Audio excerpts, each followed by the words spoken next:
Hello everyone, welcome back to Lines AS Academy's online platform and in today's session we are going to discuss political science. So basically इससे पहले हमने अपने already 7 sessions में आपकी polity cover करी है, जहाँ पे हमने आपकी जो बेसिक पॉलिटी थी वहाँ से स्टार्ट किया था। इसी बीच हमने देखा था किस तरीके से आपके जो भी पॉलिटी के स्टार्टिंग चैप्टर्स थे, फॉर एग्जांपल आपका प्रीएम्बल हो गया, आपको फंडामेंटल राइट्स हो गए, फंडामेंटल ड्यूटीज़ हो गए, आपके डीपीएसपी हो गए। फिर हम उससे और आगे बढ़े थे, फिर हमने आपका क्या कवर किया था, आपका इमरजेंसी कवर किया था, प्रेसिडेंट कवर किया था, काउंसिल ऑफ मिनिस्टर कवर किया था, फिर हमने प्राइम मिनिस्टर कवर किया था। आगे बढ़ते हुए अब हम पार्लियामेंट पे आ चुके हैं। सो आज जो हमारा सेशन होगा, यहाँ पे जो आपका होने वाला है वो होगा आपका मिक्स काइंड ऑफ आपकी ये क्विज़ होने वाली है, क्योंकि इससे पहले हमने ऑलरेडी एक सेट बेस में आपकी क्विज़ कंडक्ट करी है। तो इस वाली क्विज़ में मैंने थोड़ा अलग किया है, लेकिन हमने थोड़ा मिक्स कंटेंट रखा है। इसमें आपको एनसीईआरटी के क्वेश्चन मिलेंगे, जहाँ पे आपको 9th और 10th के एनसीईआरटी के क्वेश्चन आपको यहाँ पे देखने को मिलेंगे। इसमें आपको यहाँ पे हाई लेवल के यूपीएससी के एग्जाम्स के क्वेश्चन भी देखने को मिलेंगे।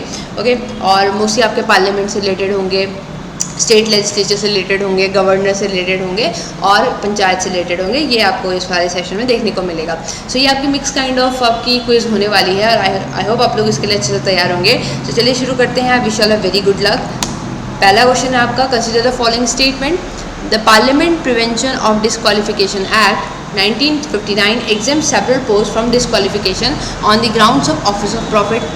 The above mentioned act was amended 5 times. The term office of profit is well defined in the Constitution of India. पहला स्टेटमेंट ये कह रहा है कि आपका 1959 का जो एक्ट है, इसने कई पोस्ट को एग्जेम्प्ट किया है आपके किस में आने से कि वो आपके डिस्क्वालिफिकेशन में ना कंसिडर किए जाए in the grounds of office of profit. आपको पता होगा कि अगर आपका जो डिस्क्वालिफिकेशन होता है वो मेंबर्स पे लगता है, लेजिस्लेचर के मेंबर्स पे लगता है। सो अगर इसमें एक आपका ऑफिस ऑफ प्रॉफिट का भी प्रोविज़न है कि अगर यहाँ पे वो ऑफिस ऑफ प्रॉफिट होल्ड करते हुए पाए जाते हैं तो उन पे डिस्क्वालिफिकेशन लग सकता है। सो इस एक्ट के अंदर कुछ ऐसी पोस्ट हैं जिनको आपका एग्जेम्प्ट किया गया है इससे। तो क्या ये सही है? दूसरा ये कहता है कि ये एक्ट आपका 5 बार अमेंड हुआ है। तीसरा ये कहता है कि ऑफिस ऑफ प्रॉफिट आपका वेल डिफाइंड है कॉन्स्टिट्यूशन में, और आपके ऑप्शन है 1 and 2 only, 3 only, 2 and 3 only, 1 to 3 only. यहाँ आपका लगेगा लॉजिक कैसे लगेगा? लाइक अगर आपको एक आंसर पता है, लाइक आपको एक क्लू पता है कि ये आंसर नहीं हो सकता, तो आप एलिमिनेशन मेथड से एग्जैक्ट आंसर में पहुँच सकते हैं। और यही इसी मेथड की आपकी स्पेशलिटी होती है।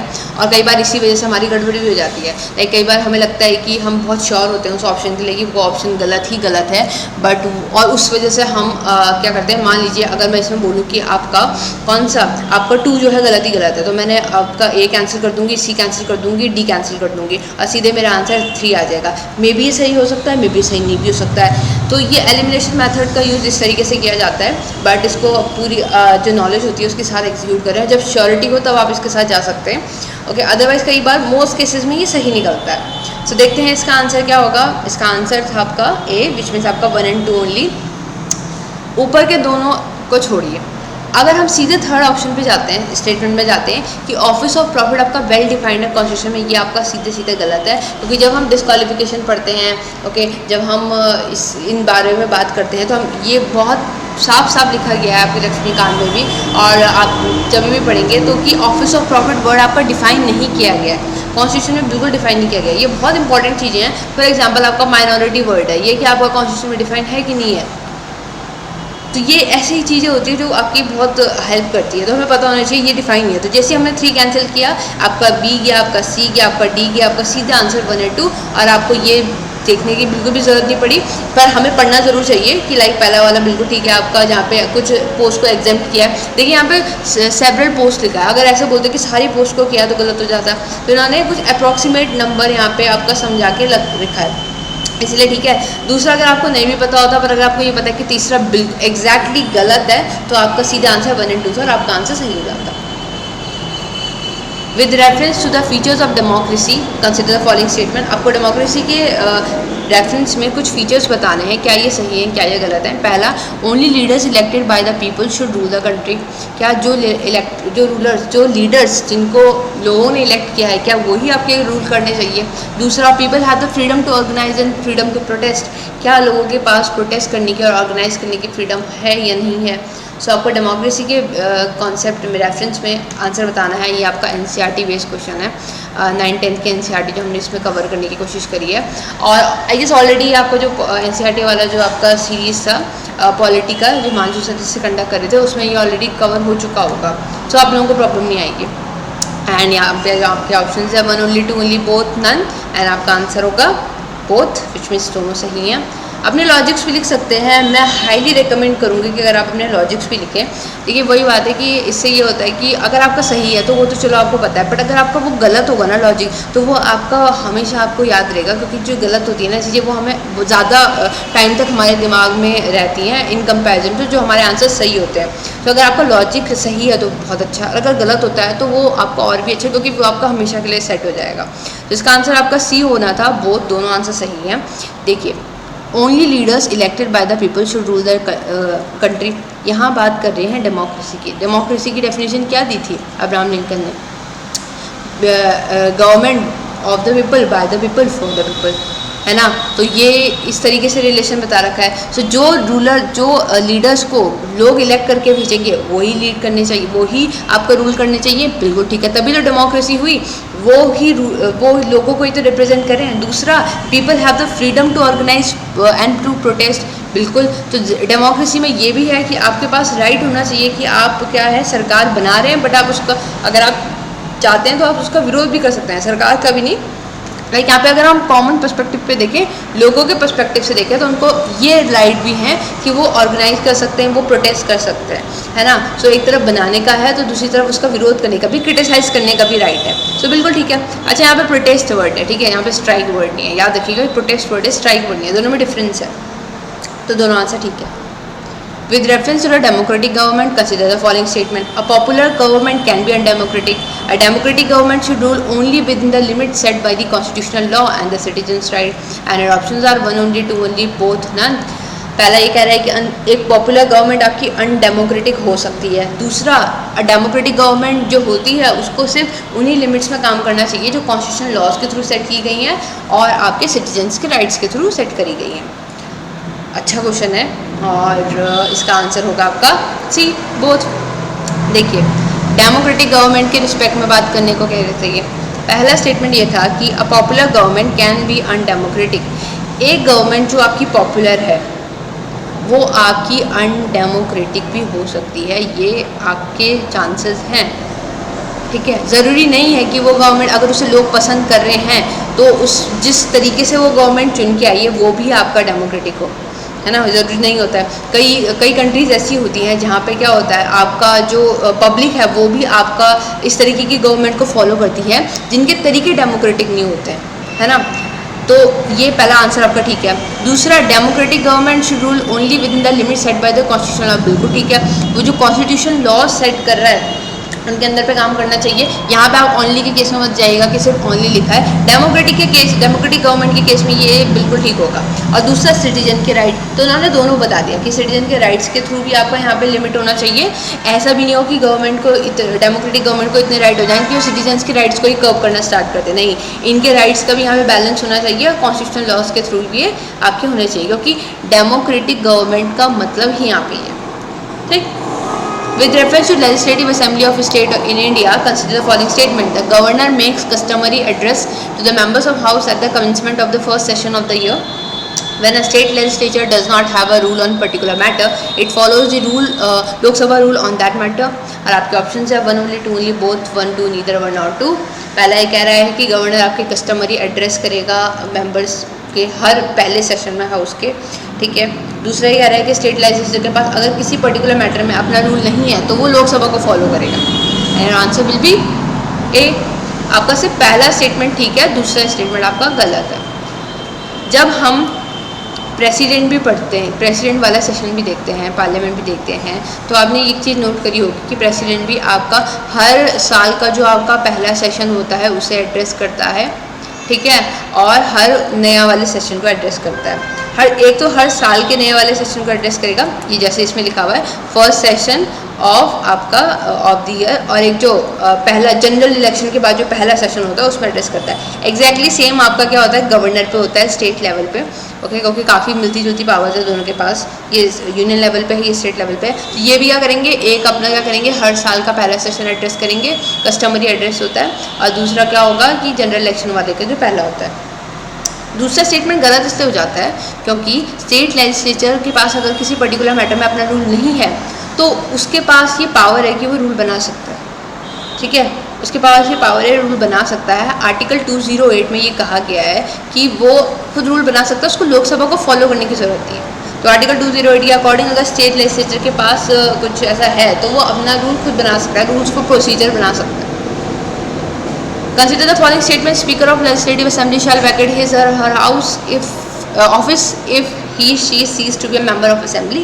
Whenever a Legislative Assembly is dissolved, the Speaker shall vacate his/her office immediately. And आपके ऑप्शन है 1 only, 2 only, both were 2, neither were not 2। पहला ये कह रहा है कि स्पीकर जो होगा लेजिस्लेटिव असेंबली का, अगर वो आपका मेंबर नहीं बच रहा तो वो आपका स्पीकर भी नहीं रहेगा। दूसरा ये कह रहा है कि लेजिस्लेटिव असेंबली अगर डिसॉल्व हुई है तो स्पीकर को भी अपना ऑफिस क्या करना पड़ेगा, छोड़ना पड़ेगा उसी टाइम पे। क्या ये सही है, क्या ये गलत है? और आपका आंसर होगा ए। सिर्फ आपका पहला आपका जो ऑप्शन है वो आपका सही होगा, दूसरा आपका गलत होगा। देखिए करेक्ट पूछा था। अब देखिए जब हमने पार्लियामेंट भी पढ़ा था तो हमने जब लोकसभा का स्पीकर भी देखा था तो हमने देखा था ना कि जो स्पीकर होता है वो मेंबर्स में से ही चूज़ किया जाता है, मेंबर्स में से ही सेलेक्ट किया जाता है ना। तो सेम केस आपका जब स्टेट लेजिस्लेचर में होगा तो वहाँ का जो स्पीकर होगा वो भी उनके मेंबर्स में से ही चूज़ किया जाएगा, ओके, उनके मेंबर्स में से चूज़ किया जाएगा। अब वो मेंबर्स में से चूज़ कर लिया, अब वो स्पीकर भी है, वो मेंबर भी है। लेकिन अगर किसी कारणवश उसकी मेंबरशिप चली जाती है तो कौन से ग्राउंड में अब वो स्पीकर रह सकता है, क्योंकि ग्राउंड ही उसका ये था स्पीकर बनने का, क्योंकि वो मेंबर था पहले। समझ रहे हैं ना आप इसे?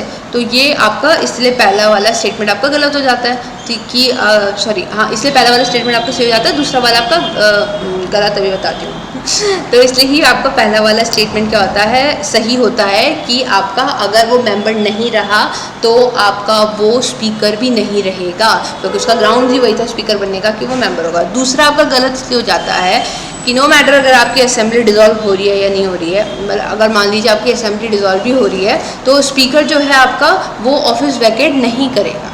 ये नहीं बोला गया कि स्पीकर भी ऑफिस वैकेट करेगा, ठीक। सो उसके रिक्वायरमेंट नहीं है यहाँ पे कि असेंबली को डिसॉल्व होने पे वो वैकेट करेगा। सो आई होप इसमें कोई कन्फ्यूजन नहीं होगा। अगर आपको स्टिल कोई कन्फ्यूजन है तो आप कमेंट सेक्शन में टाइप कर सकते हैं, I try to solve it, okay. So next question की तरफ बढ़ते हैं। Which among of the following are the features of constitution? आपको कॉन्स्टिट्यूशन के फीचर बताने हैं। It generates a degree of trust and coordination that is necessary for different kind of people to live together. It does not specify how the government will be constituted. It is a supreme law that determines the relationship among the people living in a territory called citizen। और आपके option है 1 only, 1 and 2 only, 2 and 3 only, 1 and 3 only। ये आपका NCERT based question, again 10th class 9th class के NCERT है। आपको बताना है कॉन्स्टिट्यूशन के फीचर।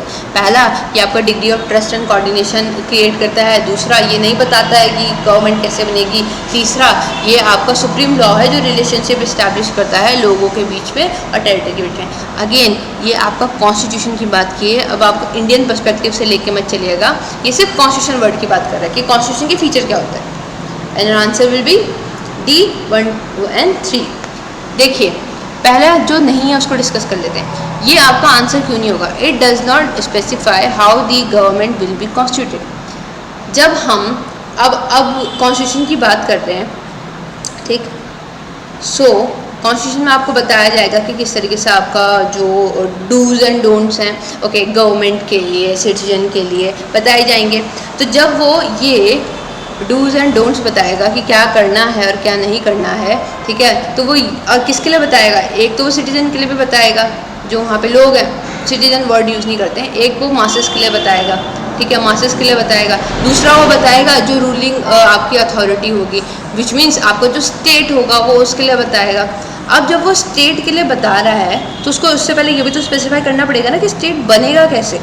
जब तक वो ये नहीं बताएगा कि स्टेट बनेगा कैसे, वो उसकी पावर्स को कैसे आगे डिफाइन करेगा, ओके। अब एग्जांपल लीजिए आप, अब एग्जांपल लेते हैं इंडियन कॉन्स्टिट्यूशन का।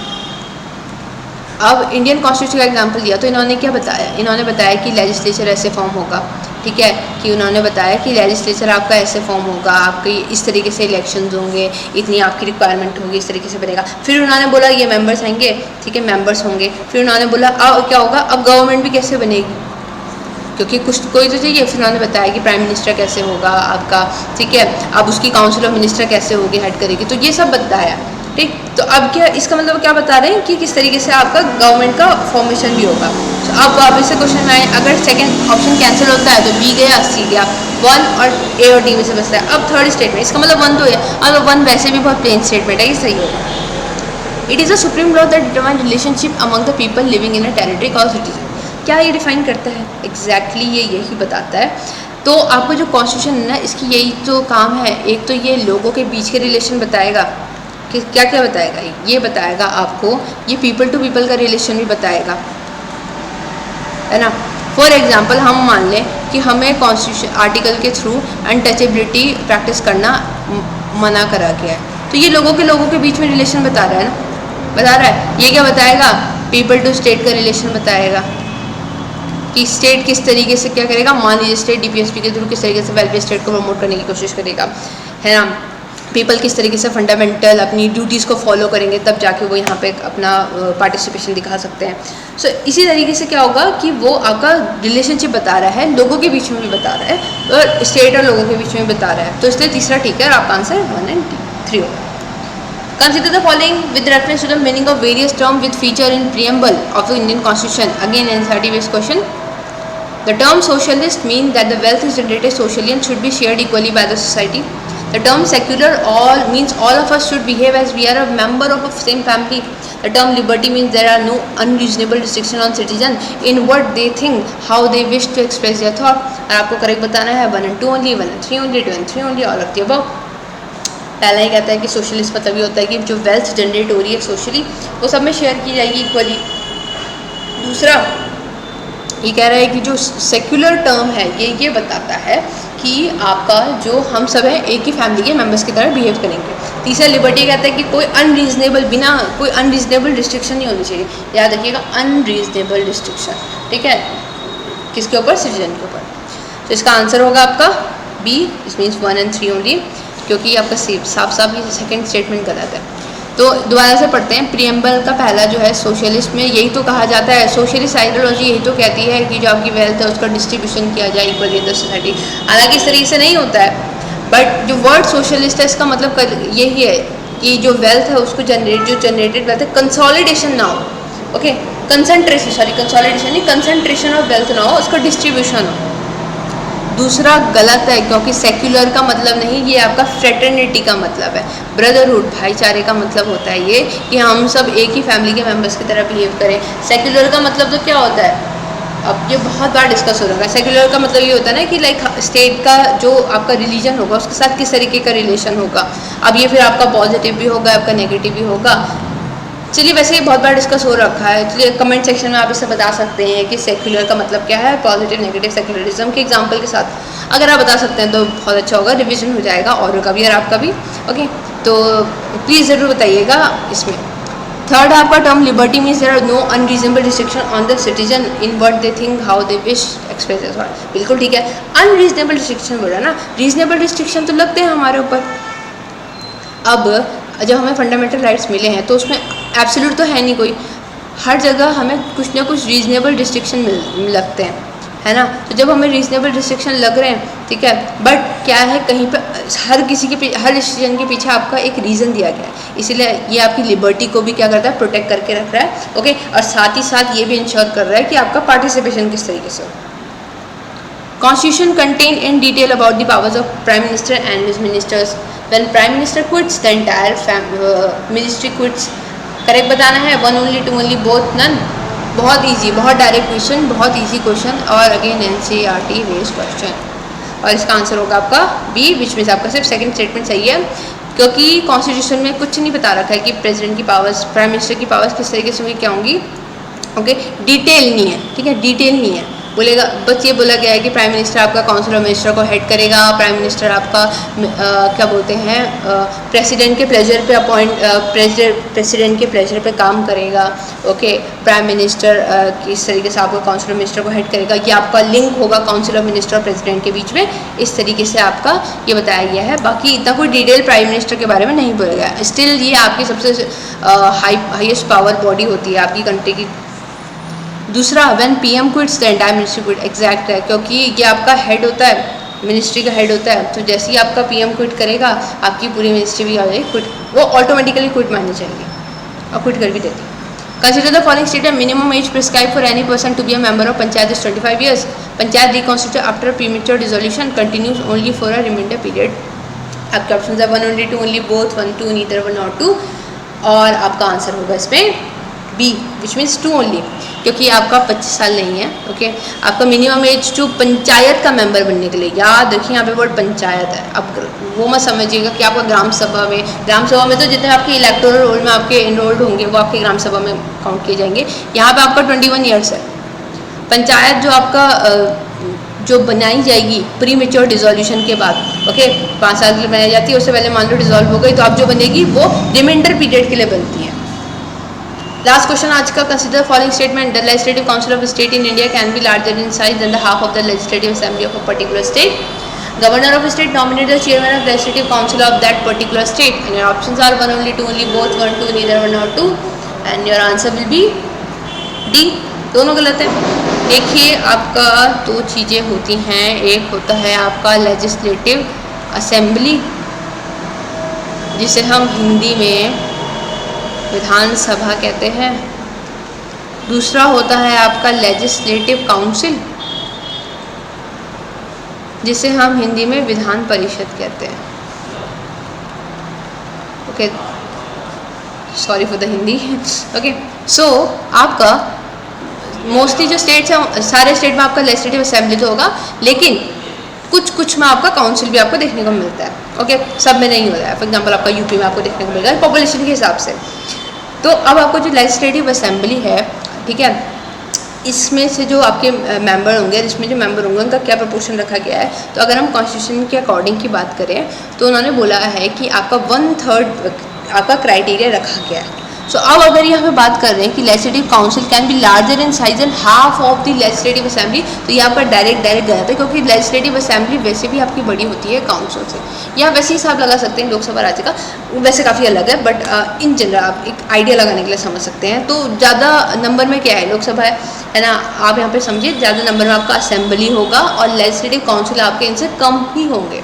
दूसरा, ये गवर्नर नॉमिनेट करेगा, ये बिल्कुल गलत स्टेटमेंट है, उन्हीं में से नॉमिनेट किए जाते हैं, मेंबर्स में से चूज़ किए जाते हैं, ठीक। और गवर्नर के नॉमिनेशन का मतलब होता है इसमें, बट ऐसे नहीं होता है, चेयरमैन नॉमिनेट नहीं करता है। Okay, so with this let's conclude today session. आपके 10 में से कितने मार्क्स आए लिखना मत भूलिएगा।